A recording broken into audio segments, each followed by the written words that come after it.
Cox's Bazar 13-year-old Ajida, a Rohingya Muslim girl, kicked and screamed when the rough and dirty hands of the masked soldier ripped off her clothes. She pleaded with him to stop when he, with a gun in one hand, raped her. Just minutes before, Ajida had watched her parents being shot dead from her hiding place under a wooden table in a village in Myanmar's western state of Rakhine. She tried to run into the surrounding jungle, but was captured by a soldier. The home of the teenager was torched in the attack in Kawabul village 6 weeks ago by Myanmar army soldiers, she said, and she and her sister fled with other villages across the border to Bangladesh. But the threat of sexual violence for children like Ajida has not diminished since reaching the sprawling refugee camps near Bangladesh's Cox's Bazar, home to hundreds of thousands of newly arrived Rohingya who have fled violence in Myanmar. More than 800 incidents of gender-based violence have been reported by Rohingya refugees since the recent influx, said UNICEF's head of child protection Jean Libby. Over half of these cases are sexual assaults, according to the UN agency.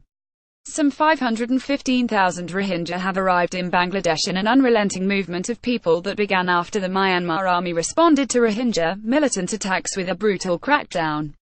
The UN has denounced the Myanmar military offensive as ethnic cleansing, but Myanmar insists its forces are fighting terrorists who have killed civilians. About 60% of the new arrivals are children. Ajida arrived with her 15-year-old sister Manara a month ago.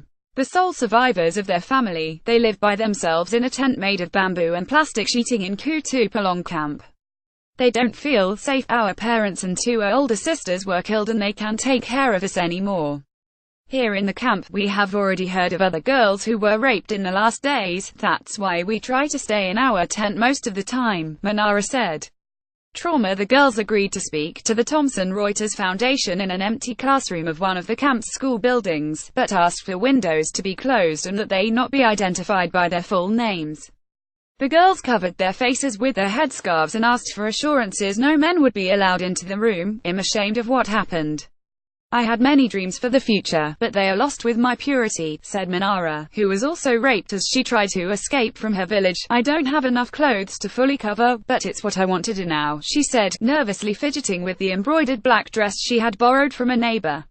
Aid agencies have set up safe spaces in Kutupalong camp, colorful rooms or outside areas, where women and children who are victims of sexual assault can find counseling and support. They feel comfortable and understood here, and it's often the first time they open up and talk about their trauma, said UNFPA spokeswoman Veronica Pedrosa. But there is not enough help for the overwhelming numbers who have arrived in such a short time. We just had a month of unprecedented refugee influx and it's nothing like Bangladesh has seen before. Almost 500,000 people arrived, said Libby of UNICEF. We are now working hard to scale up and meet the needs of refugee children. We especially want to change the stigma that comes with rape. Stigma. Even with counseling services available, many girls still opt not to report that they have been raped, said aid workers in the camp. In an environment like this, girls are often scared of the stigma attached to sexual violence. They also fear their family's opinion, said Rebecca Duskin, a nurse focusing on sexual violence in Kutupalong. Working for the health charity Medical Teams International, she has come to the camp to set up a disease prevention clinic. This is often the first sexual encounter for the victims and they need a safe place to turn to now, she said. They have experienced violent rape in a conflict zone and often in public, which increases trauma. Kutupalong's new refugees have arrived exhausted, hungry and often with physical injuries such as machete or gunshot wounds. But it is the psychological trauma that runs deepest. I'd rather die here than go back home, said Manara. We barely go outside. There are no more guns here, but there are people who could rape us again. Her younger sister Ajida, sitting next to her, agrees. I thought I was going to die when the soldiers took us to the jungle. Now I know I would have preferred to die. It's better than losing my purity. Thomson Reuters Foundation published in Dawn, October 10, 2017.